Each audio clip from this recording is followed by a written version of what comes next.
Hello, have you ever wondered how to use a package insert? Well, here's your opportunity to find out. Today I'm going to give you a brief overview of the important components of a package insert to help you find the information you need for this class. The first thing you need to know is where to find a package insert. Package inserts are usually attached to the prescription bottle in the pharmacy and is an excellent source for the pharmacist. Here's an example of a metformin package insert. As you can see, the print is very small and it could be difficult to find the information that you need. However, since many of you do not work in a pharmacy, the easiest way to access a package insert is online. It's available in PDF form from the manufacturer or from the FDA. Let's discuss some of the important components to look for in a package insert. Most package inserts begin with a description of the drug. It gives the generic and brand names as well as the class of the medications.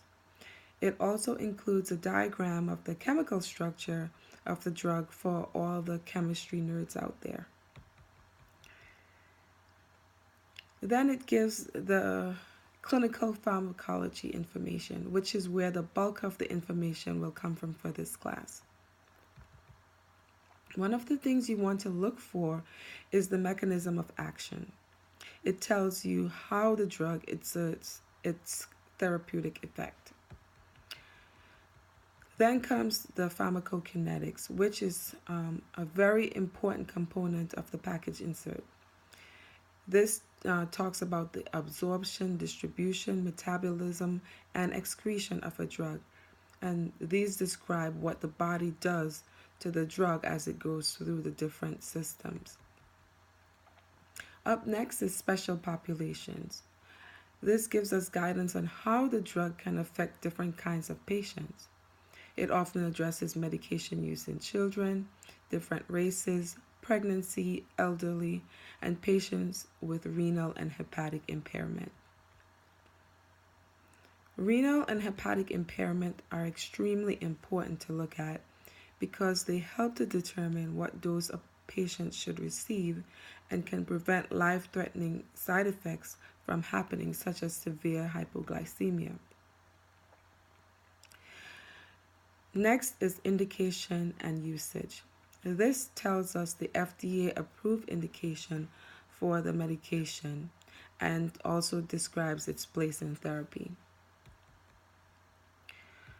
Contraindications tell us which patients should not take this medication.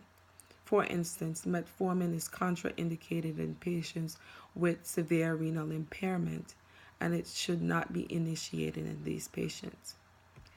Warnings and precautions also provide additional details about severe side effects or interactions that can occur with the use of a drug. It also offers guidance on how to prevent or treat them. We will not cover information for patients in this lecture, as these are a summary of important drug facts in layman's terms that are geared toward the patient. However, it is important to look at adverse drug reactions to identify which side effects are most likely to occur with the drug. Up next is dosage and administration. Dosage and administration are important to prescribers. It tells them at which dose a drug should be initiated, the dosing frequency, and the route of administration.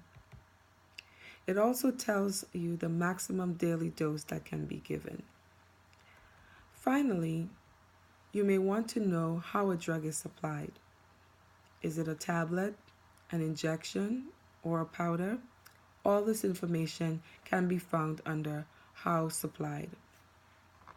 Just to recap, a package insert is an excellent source of drug information for pharmacists, prescribers, and educators. It is available on the medication bottle or online from the manufacturer or the FDA. and it provides a description of the drug and discusses its clinical pharmacology. This concludes our review of how to use a package insert. I hope it clarifies things for you. Until next time, have a good one.